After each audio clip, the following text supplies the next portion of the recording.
Jim Croce said something about like time in a bottle. I don't know. It's not my favorite Jim Croce song, but I am a big fan of his. So let's get time in a bottle here. Now that Baylor has won 3 games in a row and is above 500 and is doing better than any of us thought when they were sitting there at 2-4, that could they go back and replay some of these games? Because the first part of that schedule was brutal, right? Especially looking back on it in hindsight. Utah, which was not a conference game. Would you like another crack at them? I sure hope so.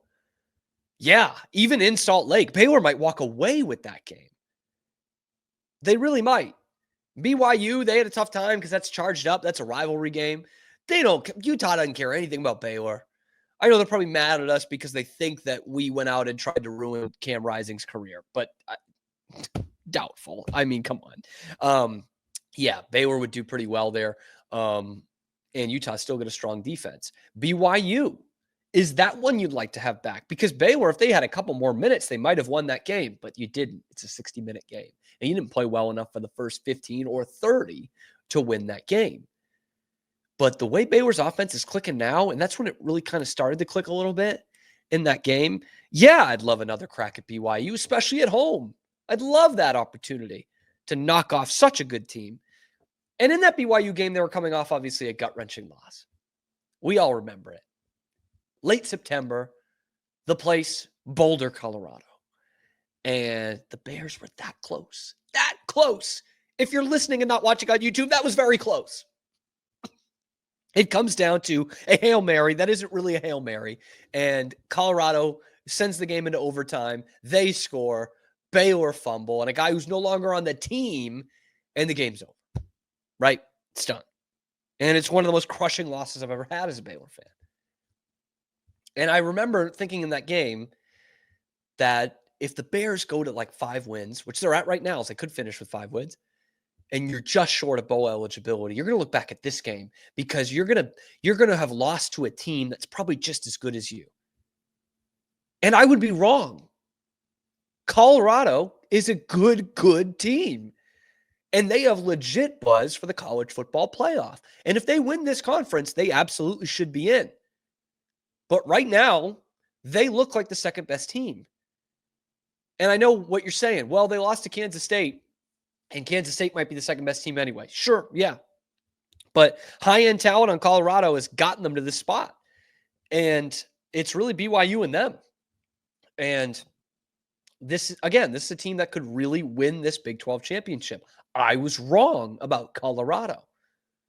But Baylor's much better from that point. And they played a hell of a game, a dandy, a classic that first time. So should Baylor want another crack at him? Yeah, they should. Because again, this is the infancy of the Sawyer Robertson offense. And they talked about taking the top off and really taking some chances. And they took 1 or 2 early in the game, and that was it. They were pretty conservative in the second half of that game. They would not be that way this time because they know what they've got in Sawyer and that connection that he's got with his receivers. And more importantly, they probably would have run the ball a little bit more in the first half because they now have Bryson Washington, which they had a little bit of in that game.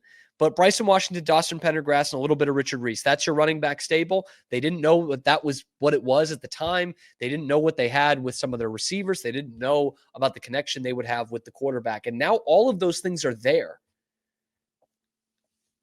And you are the same defensively that you were back then. Shedeur had a day.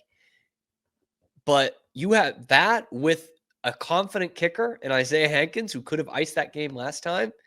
Yeah, if you're Baylor, you absolutely want another shot at them. But Cam, that was a close game already.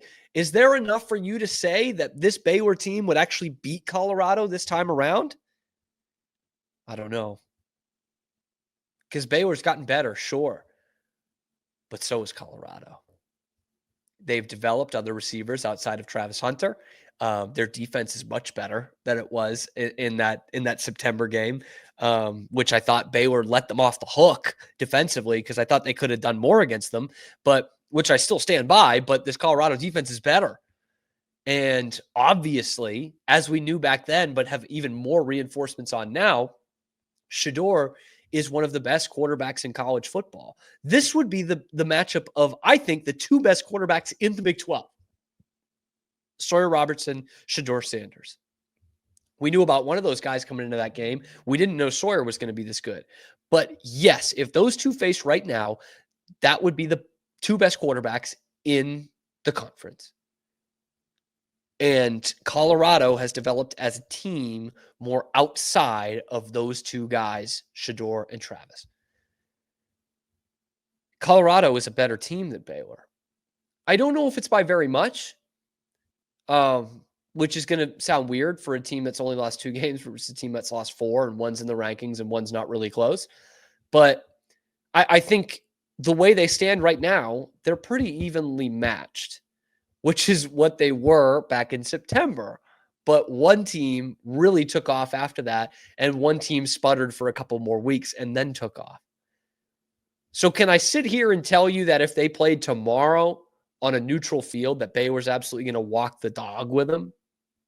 No, I wish. But I think Colorado is pretty good, and I was wrong about it. That said, if you're saying you got to put it pen to paper, who's going to win in the rematch? I think Baylor does it. I think Baylor's got more confidence offensively, and they take more shots, and they put that game to bed a little bit earlier than they did because they let Colorado hang around. It's still going to be a whale of a time to contain Shedeur Sanders, but for like 2 quarters, they did it better than almost anyone has all season, which I know is horseshoes and hand grenades, right? It doesn't count because they still gave up 38 and lost the game. But I would really like Baylor's chances in a rematch. I really would. And I think both those things can be true, that I think Colorado's probably a better team, but that I like Baylor's chances in a rematch of this. Let me know what you guys think. Please get involved down in the comments below. Let me know who you would think would win in a rematch in Baylor, Colorado. And would it be the matchup of the two best quarterbacks in the conference? I think so. I really think so. Thank you for making it to the end of the video, and thank you for making the Locked On Podcast Network part of your daily routine. We have got you covered with the most Baylor Bears athletics coverage of any outlet that's not directly tied into Baylor University. So if you want more of that, be sure to like and subscribe. Ring that notification bell to get notified every time we're dropping a video here on YouTube or wherever you get your podcasts. Thanks, and sick 'em.